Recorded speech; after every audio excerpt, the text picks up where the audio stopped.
Hello friends, आप सभी का एक बार फिर से बहुत बहुत स्वागत है आपके अपने यूट्यूब चैनल डायमेंशंस में।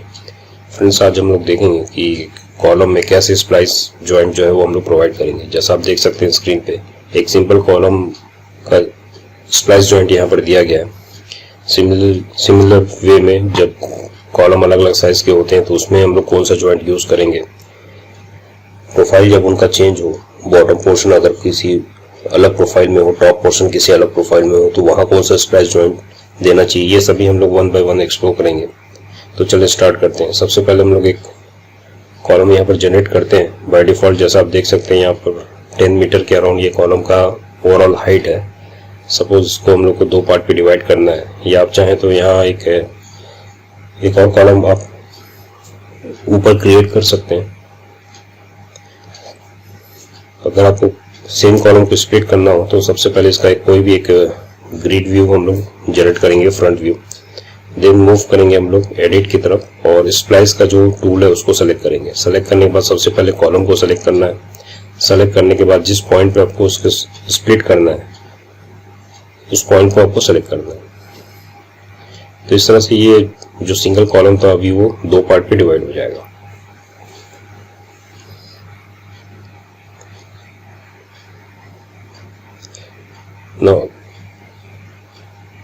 अब ये जो जंक्शन पॉइंट है जिसमें बॉटम और टॉप पोर्शन दोनों कॉलम के ऐड हो रहे हैं, इनके बीच अभी कोई भी गैप नहीं है। बट जनरली जब प्रैक्टिकल वे में जब इसको हम लोग ज्वाइंट करते हैं तो वहाँ एक नॉमिनल सा गैप हम लोग मेंटेन करते हैं।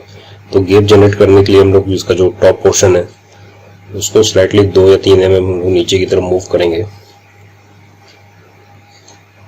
सेम वे में हम लोग जो टॉप पोर्शन है कॉलम का उसको भी हम लोग ऊपर की तरफ 2 mm मूव करेंगे। तो बीच में जो है वो 4 mm का गैप जनरेट हो जाएगा।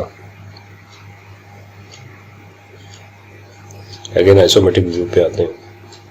अगर आप चाहें तो इस गैप को मेजर करके क्रॉस चेक करना चाहें तो आप इसको क्रॉस चेक भी कर सकते हैं। इस तरह से ये बीच में 4 mm का गैप हमारा मेंटेन हो गया।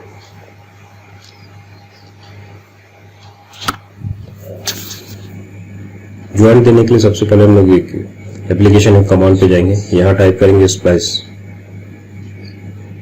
यहाँ आप देख सकते हैं अलग अलग स्प्लाइस जॉइंट जो है वो अवेलेबल है। आप इनमें से कोई भी स्प्लाइस जॉइंट जैसा आपका डिजाइन है उसके अकॉर्डिंग लेके आप इसको प्रोवाइड कर सकते हो।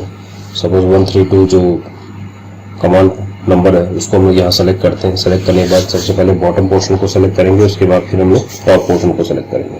तो इस तरह से हमारा एक स्प्लाइस जॉइंट जो है वो जनरेट हो जाएगा।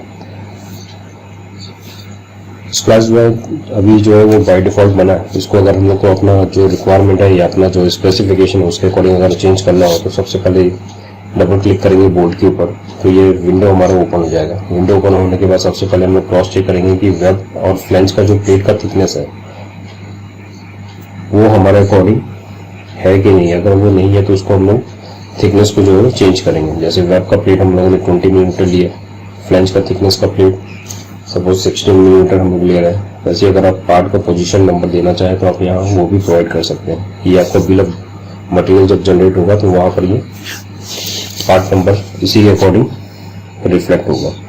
आप चाहे तो इसका मटेरियल जो है वो भी चेंज कर सकते हैं। सपोज जैसे IS 2062 बाय डिफॉल्ट ये हम लोगों ने लिया है। दूसरा इसका जो नेम है वो नेम भी आप यहाँ पर प्रोवाइड कर सकते हैं।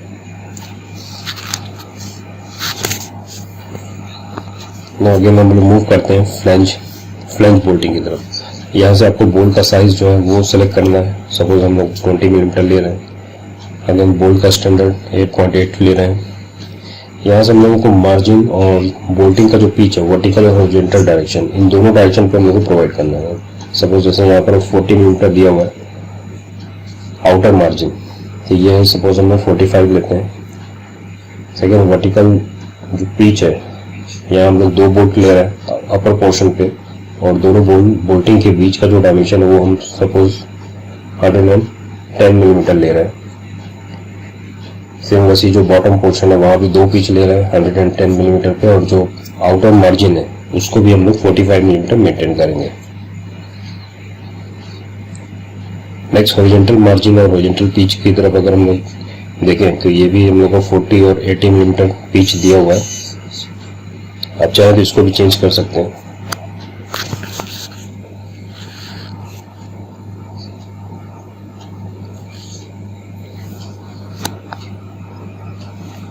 ये पूरे डाटा पुट करने के बाद अब इसको एक बार मॉडिफाई करेंगे। मॉडिफाई करने के बाद अगेन फिर हम लोग वेब बोल्टिंग की तरफ जाएंगे। वेब बोल्टिंग में भी आप कौन सी साइज का बोल्ट लेना है वो सेलेक्ट करेंगे। Then again standard tolerance, 1 by 1 सारे डाटा जो है आपको पुट करने हैं। पुट करने के बाद जैसा हम लोगों ने फ्लैंज में हॉरिजॉन्टल वर्टिकल पिच और उसकी जो मार्जिन है वो प्रोवाइड किया था, वैसे ही हम लोग को वेब में भी देना है। तो वेब में भी आप चाहे तो सेम डायमेंशन आप यहाँ पर ले सकते हैं, या आपका जो भी डिजाइन डाटा है उस डाटा को आप यहाँ पर पुट कर सकते हैं कि बोल्टिंग का साइज, उसकी पिच या उसके जो मार्जिन है, नंबर ऑफ बोल्ट कितने प्रोवाइड करने हैं, ये सारे जो इन्फॉर्मेशन है वो आपको यहाँ पर पुट करना है।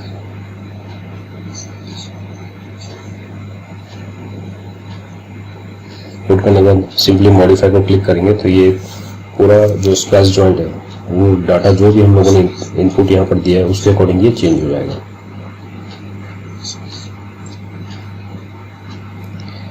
तो इस तरह से फ्रेंड्स कोई भी कॉलम जिसमें हम लोग को स्प्लाइस जॉइंट देना हो उसको हम लोग एक इजी वे में यहाँ पर इसके थ्रू क्रिएट कर सकते हैं। फ्रेंड्स अगर आपको ये वीडियो अच्छा लगा तो प्लीज अपने फ्रेंड्स के साथ इसको शेयर करिए और सब्सक्राइब करिए। Thank you.